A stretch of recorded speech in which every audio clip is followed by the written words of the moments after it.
இன்றைய செய்திகளை உங்களுக்கு வழங்குவோர் Kovai Amrita International Institute of Hotel Management கல்லூரி. சென்னையில் நடைபெற்ற தேசிய அளவிலான கிக் பாக்ஸிங் போட்டியில் 20 தங்கப்பதக்கங்கள் உட்பட 39 பதக்கங்களை வென்று கோவை திரும்பிய மாணவர்களுக்கு மேளதாளம் முழங்க உற்சாக வரவேற்பு வழங்கப்பட்டது. அரசு பள்ளி மாணவர்களுக்கு மாலை அணிவித்து ஊர்வலமாக அழைத்து வந்து ஊர் மக்கள் மற்றும் பெற்றோர்கள் உற்சாக வரவேற்பு வழங்கினர். ISKA சர்வதேச கராத்தே விளையாட்டுச் சங்கம் சார்பாக தேசிய அளவிலான கிக் பாக்ஸிங் சாம்பியன்ஷிப் போட்டி சென்னையில் கடந்த மே 28 தொடங்கி 4 நாட்கள் நடைபெற்றது. இப்போட்டியில் ஹரியானா, உத்தரப்பிரதேசம், மத்திய பிரதேசம், மகாராஷ்டிரா, கேரளா, கர்நாடகா, தமிழ்நாடு போன்ற பல்வேறு மாநிலங்களைச் சேர்ந்த மாணவர்கள் 1000க்கும் மேற்பட்டோர் கலந்து கொண்டனர். இதில் தமிழ்நாடு அணி சார்பாக கோவையில் இருந்து துடியலூர் ஆண்ட்லி பிளாக் பெல்ட் அகாடமியில் பயிற்சி பெற்ற அரசு மற்றும் தனியார் பள்ளி மாணவர்கள் 16 பேர் பங்கு பெற்றனர். Forms, points sparring, light contact, low kick என பல்வேறு பிரிவுகளில் நடைபெற்ற இதில் கலந்து கொண்ட 16 மாணவர்களும் 20 தங்கப்பதக்கங்கள் மற்றும் 9 வெள்ளி, 10 வெண்கலம் என மொத்தம் 39 பதக்கங்களை வென்று சாதனை படைத்துள்ளனர். இந்நிலையில் போட்டியில் வெற்றி பெற்று கோவை திரும்பிய மாணவர்களுக்கு மேளதாளம் முழங்க உற்சாக வரவேற்பு அளிக்கப்பட்டது.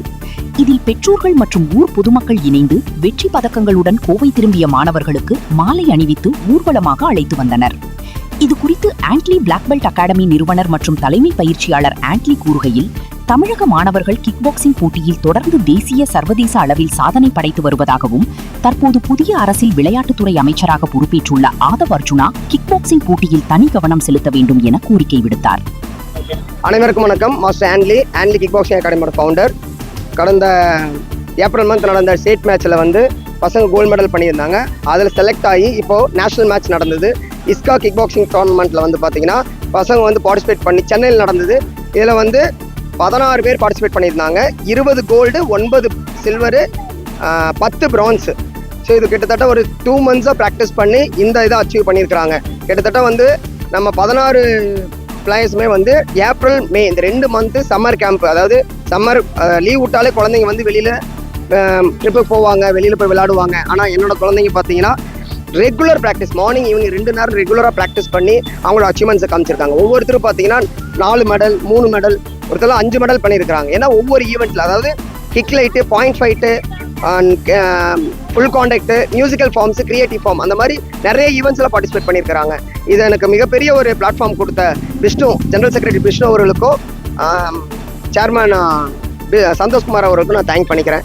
இன்னொரு விஷயம், இது வந்து கவர்மெண்ட்டில் வந்து கொஞ்சம் சப்போர்ட் கிடச்சிது அப்படின்னா நீ அடுத்து நடக்க போகிற மேட்சஸ்லையும் சரி. இப்போ வந்து ஸ்பெயினில் வந்து இன்டர்நேஷ்னல் மேட்ச் நடக்க போகுது. ஸோ இது பார்த்துட்டு இருக்கிறவங்க உங்ககிட்ட நான் தாழ்வுமாக கேட்டுக்கிற ஒரு விஷயம் என்னென்னா, பசங்க வந்து ஸ்பெயினில் வந்து இன்டர்நேஷ்னல் மேட்ச் நடக்க போகுது. அதில் வந்து எங்கள் பசங்களுக்கு ஸ்பான்சர்ஸ் ஏதாவது கிடச்சிது அப்படின்னா தமிழ்நாட்டுக்கு மட்டும் இல்லாமல் இந்தியாவுக்குமே எங்களால் மெடல் வாங்கி கொடுக்க முடியும். அந்த அளவுக்கு பொட்டன்ஷியல் நம்ம பசங்களுக்கு இருக்குது. ஏன்னா கிட்டத்தட்ட ஒரு 13 இன்டர்நேஷ்னல் மெடல் வந்து நம்ம பசங்க இன்டர்நேஷ்னல் பண்ணியிருக்கிறாங்க. ஸோ எவ்ரி 3 years நாங்கள் மெடல் கொடுத்துக்கிட்டே இருக்கிறோம். ஸோ கவர்மெண்ட்லேருந்து எங்களுக்கு சப்போர்ட் கிடச்சிது அப்படின்னா கண்டிப்பாக எங்களால் அச்சீவ்மெண்ட்ஸ் கொடுக்க முடியும். நன்றி. குறிப்பாக பார்த்தீங்கன்னா இந்த ஈவெண்ட் வந்து 7 வயசுலேருந்தே ஸ்டார்ட் பண்ணுறாங்க. அதாவது அண்டர் 9 சொல்லுவாங்க. 7, 8, 9 வயசு உட்பட்டவங்க குழந்தைகள் வந்து பார்ட்டிசிபேட் பண்ணி, அதில் வந்து எஸ்பெஷலி பிரியன்ஸ்டின்னு சொல்லிட்டு அவர் வந்து 3 ஈவெண்ட்டில் பார்ட்டிசிபேட் பண்ணார். 3 கோல்டு, 3லையுமே கோல்டு பண்ணியிருக்கிறாரு. ஸோ இது வந்து இப்போ வந்து விளையாட்டுத்துறை அமைச்சர் ஆதவ் சார் வந்து இப்போ வந்திருக்கிறாரு. ஸோ நிறைய பண்ணிட்டு இருக்காரு. ஆக்சுவலாக அவர் டேக் கொண்ட ஒரு இதில் வந்து நிறைய பண்ணியிருக்கிறாரு. அவர் வந்து ஸ்போர்ட்ஸில் இருக்கிறவர். பட் இப்போ வந்து இந்த கிக் பாக்ஸிங்க்கும் நிறையா பண்ணித்தரேன்னு சொல்லியிருக்கிறாரு. அவரோட கவனத்துக்கு இது போச்சு அப்படின்னா எங்களுக்கு நிறைய சப்போர்ட் கிடைக்கும் நான் நம்புகிறோம். So thank you so much.